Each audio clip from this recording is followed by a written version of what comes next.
In the aftermath of the inconclusive 2023 presidential election, in the midst of the interregnum that NINAS had declared, that's a period without legitimate government, and as we watch the progress at the Presidential Election Petition Tribunal, especially the matter of threat for anarchy and chaos from the candidate Bola Tinubu, at least from the camp of candidate Bola Tinubu, we have to call our attention once again to the gathering clouds. The clouds are gathering over Nigeria. And some of the things that are emerging indicate that there's a desperation to shift goalposts and arrive at results other than what should have been if the truth were to be upheld, if the process were to be kept a little more straight and less crooked. We now hear that matters may be heading more towards rerun for an election that produced an outcome. Let us recollect, let us remind ourselves that NINAS, for good reasons, had in 2020, December 16, rolled out its constitutional force majeure, counseling Nigeria against proceeding to an election that was already doomed on account of the constitution that had been defeated, the constitution that had been delegitimized. The constitution of Nigeria is dead, 1999. And that the basis of NINA's prescriptions in the 5-point proposition of the constitutional force majeure has now become more manifest. That is, people can now see that election will not resolve the issues of Nigeria, those issues that will consume Nigeria if we don't find a more viable answer early enough, quick enough, soon enough. And so this talk of rerun that is being introduced into the atmosphere, the candidates, a quick caveat before I proceed, a quick caveat. NINA's quarrel is not with those in government house. At the time we say, let us stop the journey to election and go to transition to rework the damaged constitutional basis of Nigeria in 2020, Muhammad Buhari was president. And so if you had listened in the 90-day notice of constitutional grievances and activation of force majeure, if Buhari had listened and the government of the time, which he led, he probably would have been the one announcing to the country, like Frederick de Klerk did in 1990 for South African apartheid. He would have been the one announcing to the country that we have a problem that we now need to solve. That the constitution of Nigeria can no longer, as currently framed, can no longer carry the union. And therefore, we proceed to that discussion to renegotiate, reconfigure, and reconstruct. The government in that period of that renegotiation will be a nominal government. We're still explaining what the contents of our prescription. We are not anarchists, because some will say, oh, will anarchy, that's as if we're prescribing that everybody should pack their bag and cause no, it's not anarchy. We're saying there will be a nominal governance in place, like the government of Frederick de Klerk between 1990 and 1994. From the point he made that announcement that the apartheid constitution had become reason South Africa will not progress any further, can only degenerate, like the 1999 constitution. And so our prescription is that there will be a nominal government, that is the government that just ensures that salaries are paid to public servants and civil servants, that utilities work, electricity, water, but no policy no such powers to go borrowing $800 million here, 500 billion naira there in the name of government. No, just nominal governance, so that the meeting of the owners of the sovereignties consolidated into the Nigerian Union will then, like Kodesha in South Africa, go into that discussion, that renegotiation of union, that process we have been evading since 1967. This is the time to do it. The alternative, the default is dissolution of union, because we cannot continue to build on a constitution of fraud, on a constitution of death that has turned 200 million people into, they turned their lives unlivable. And so this broadcast is to tell all stakeholders that for the same reasons we prescribed a suspension of further national elections under the 1999 Constitution, NINAS is going to be adamantly opposed to any rerun of the same election, because it is the same Constitution that will be the basis of the Union, is the same Constitution that will be the basis of the democracy, is the same Constitution by which the winner of that rerun election will have to govern. How do we reconcile the situation as it is, since the previous government is gone and the new one is not yet in place, because the election of February 25, 2023 is still is still in process, more or less. On the basis of our willingness to tolerate for a limited purpose that constitution that is a fraud, the 1999 Constitution, on the basis of the limited toleration we're extending to that Constitution for the sake of peace, for the sake of avoiding anarchy, we will relate with whoever is legitimately in government house, legitimate in quote, anybody who will be president, anybody who will be government.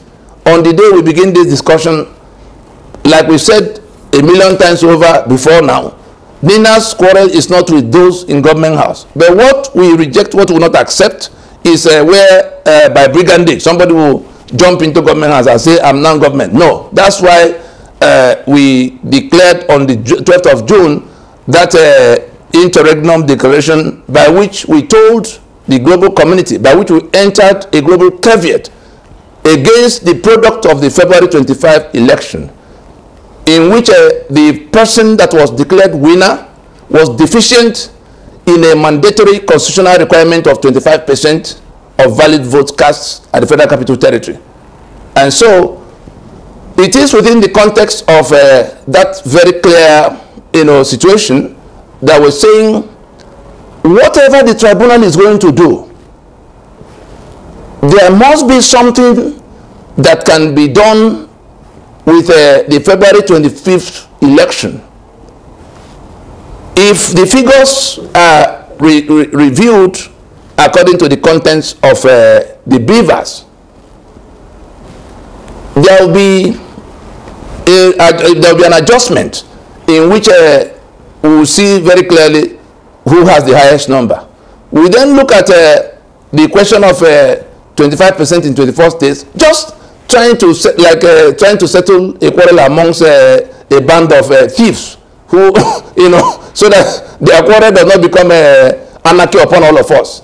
It is in that limited sense that we're saying, look, for the one that can be, since our quarrel is not with the people in government house, for the one that can become nominal government in the period of the transition, in the period of this union negotiation and union reconfiguration, let us at least be sure that we don't steer the populace into the kind of actions that are building up all over the place, because people are not going to accept the brigandage of defying that constitution that's already been rejected, already being repudiated. If they defy it, they're inviting everybody, starting with NINAS, starting with the populace, into defying whatever is left of that constitution. Let those who will want to interpret it in their own way listen early enough.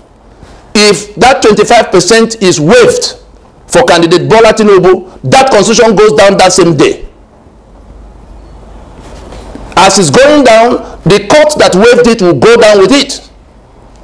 Let nobody make any mistakes. The limited toleration of that constitution for the sake of peace, for the sake of avoiding anarchy, will be lifted, will be suspended, will be dispensed with if that 25% is waived for any candidate.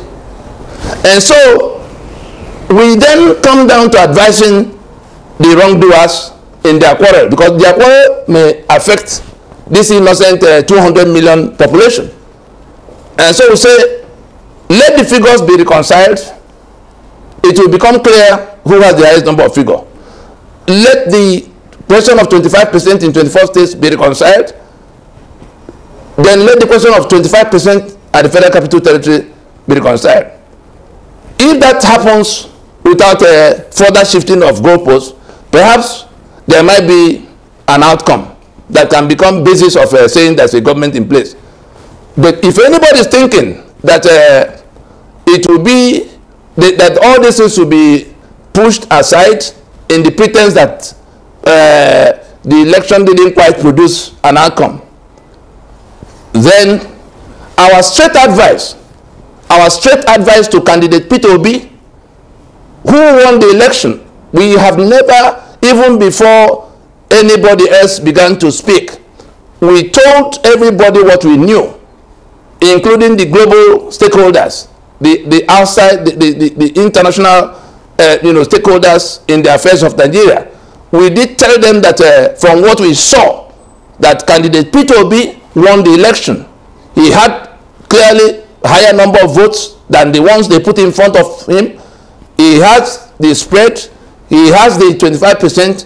That does not change anything from our rejection of that constitution as basis of union and democracy. We said we will not allow anybody, we will not accept the governance of Nigeria on the basis of that 1999 constitution beyond the round of the electoral cycle, beyond the governance season and cycle that ended with the 2023 election. And so we are in a period of interregnum right now. Buhari and his bandwagon gone. Tinubu and his bandwagon not yet in. He has power. Of course, he can appoint police and army and beat up Mefele and withdraw subsidy and cause more hardship everywhere. That's on the side of power. But the basis of power is authority. The power that Tinubu is exercising today is without authority, because authority is what the election does, to invest amongst the parties that are competing for who will drive the vehicle for the moment. The election is the mechanism by which authority is invested, and it is when that authority is invested that the powers of that office can then be legitimately exercised. If that authority has not been invested, what Tinubu has in his hand right now is power. That power enables him fire police chief, hire army chief, throw central bank to whichever direction, or subsidy. He can be doing all of that, but he does not have the authority which exclusively comes from the people by a process we call election. And if that is the case, yes, he is exercising power. The question of dealing with his government as the legitimate government of the day to resolve the issues of Nigeria, of course, we will only be deceiving ourselves if we think that we recall that when we issued the constitutional force majeure proclamation in December of 2020, Buhari was president, and so we extended a 90-day period of notice in which that federal government, as obnoxious as that constitution was, as obnoxious as the government of the time that was presiding over the killing of people was, we still, made a provision for somebody so that there's no gap, there's no vacuum. Somebody must be in government house. Let that person, whoever he is, come forward to take the place of government in the discussion amongst the owners of the sovereignty that is consolidated as Nigeria. And so our direct message to candidate Peter Obi is to say, if anybody suggests that a rerun will be the outcome, will be the next step from what has happened to Nigeria, Peter Obi should not tempt God by going to a rerun for an election he already won, because it will then mean dragging us into election the same way he helped them drag us to election of February 2023. We said, let us not go to this election, because if we go, the country will go up in smoke. If you doubt, go to YouTube and check out the title. We either abort the 2023 election or we watch Nigeria go up in smoke. Go to YouTube. We either abort the 2023 election or we watch Nigeria go up in smoke. And so that's where we are now. It was because we went to that election that everything that has happened across the last 6 months are happening. The killings that has been escalated, the so-called fuel subsidy that has now ruined whatever was left of the economy, and everything you see, the complete collapse of confidence around all institutions. We see the stories emanating from the judicial circle. We see what the US is doing in rejection of our crooked ways. And so Peter Obi won the election. Therefore, NINAS is saying to Peter Obi, stay with that mandate. Because if you abandon it in the journey to rerun, all of you running under the basis of under that constitution, whatever we find to do to prevent going to an election mandated by that constitution, in which the winner will swear to defend and uphold and govern by that constitution, we are back to where we were before the 2023 February presidential election. We are back there now. But what is NINAS proposing? We must, as of priority, we must now proceed to the transitioning that we must undertake, in which during which we will solve the underlying problems that are now, creeping up everywhere. We must go to that transition now, and we insist that whatever happened with that election of February 25 of 2023 should be enough to produce the what is it called, the nominal governance that will manage the affairs of Nigeria in the period of that union renegotiation, in the period of that transition. That will be our prescription. If anybody will then choose to defy, because we know there are basically 3 options confronting the country now. Some are going to insist mandate. The one who was declared on from a February election will say, oh, on my mandate I will stand. The one who truly won the election will say, oh, I must recover my mandate. That is the option of mandate, recovery or retention. In the second slot, rerun, in which everybody goes to try to get mandate. Again, we are back to mandate. Again, we are back to constitution that we are rejecting. So both the mandate recovery stroke retention and the mandate that will come from rerun as far as NINAS is concerned, they are still in the same basket of trying to carry on the operation of Nigeria on the basis of the 1999 constitution that's a fraud. But on the other side, there is also the option of now accepting that we can no longer continue the Nigeria defined by the fraud of 1999 and therefore go into transition.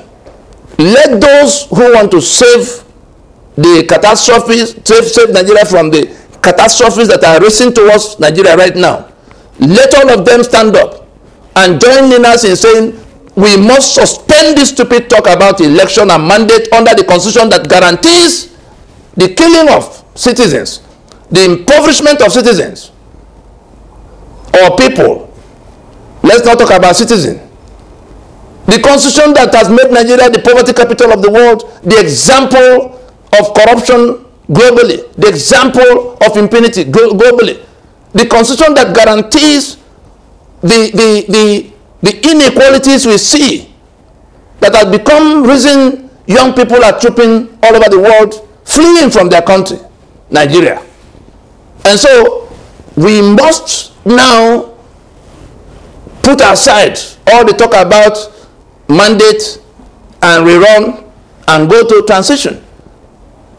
We have a second chance now.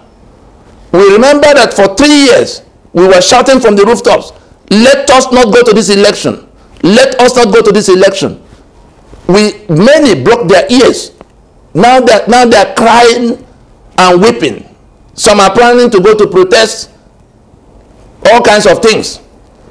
We have a second chance now that that election went inconclusive to come back to our senses.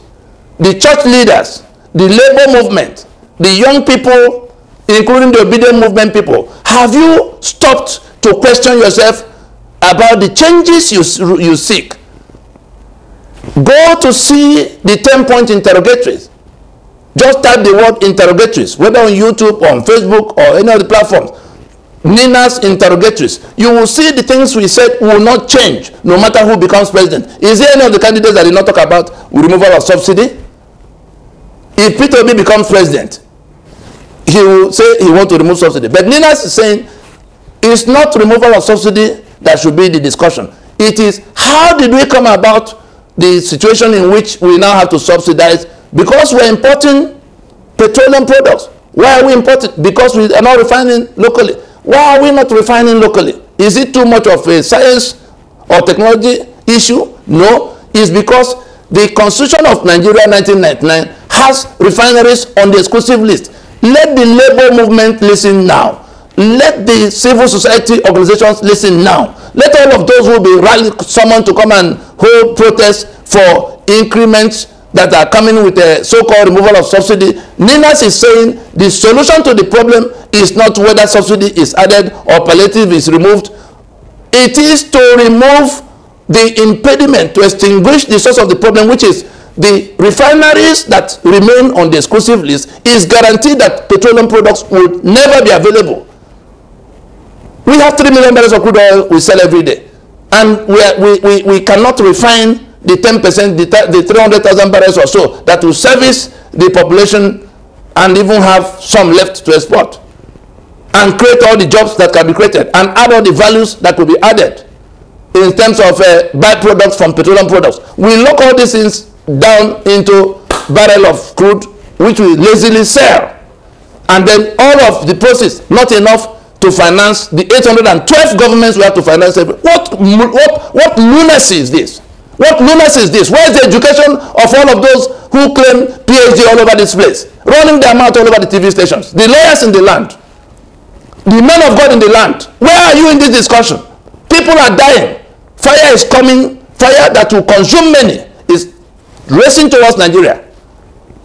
We say, whatever it will take to stop the journey to rerun, for the same reasons we offered for saying let us not go in February, let us not go to another election under this constitution, for those same reasons which have now become amplified by the events of the last 6 months, we are saying rerun is not an option. Transition is the only thing that we should be discussing.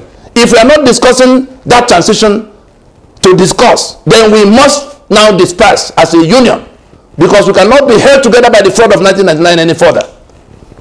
Let those who wish to listen, not only listen, but join in the task of convincing others.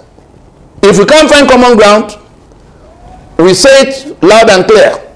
The unilateral actions we see building up all over the place will overtake everybody. Nobody needs to mobilize those who are being killed into trying to save themselves. They're going to try to save themselves.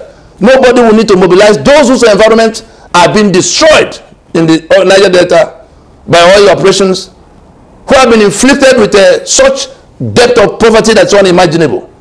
Nobody will need to mobilize them to begin to do whatever they can do in the face of the collapse of the constitution that holds the union together. They are going to go unilateral. That's what they're going to get. We are the only peacemakers in the middle. Those who wish to interrogate the wider reasoning behind our current position should get on YouTube and review the video titles "Transitioning as Alternative to Chaos in the Looming Constitutional Crisis." Transitioning as alternative to chaos in looming constitutional crisis. There's also the other broadcast titled "Mangled 2023 Presidential Election, Practical Steps to Initiating Transitioning." Mangled 2023 Presidential Election, Practical Steps to Initiating Transitioning. The politicians of all the political parties, there's no difference between PDP and APC and the Labour Party in the circumstance. They all subscribe to that constitution of evil and their candidates. And so let us get it very clear in our heads that the journey to Rerun is a journey to renew the life of that monster that is tormenting everybody. And the reasons we offered for not wanting the renewal of the life of that monster by way of election remain valid and will be applied to any suggestion of a rerun of election. We come back to what has been done already, sort it out properly, and see whether we can find something that can become the nominal governance for the period. It's a lot more important to get into that transitioning than trying to find who the president for another 4 years will be on the basis of this constitution. There will be difficulties. There will be difficulties if we try to go that route. A word enough for the wise. Thank you.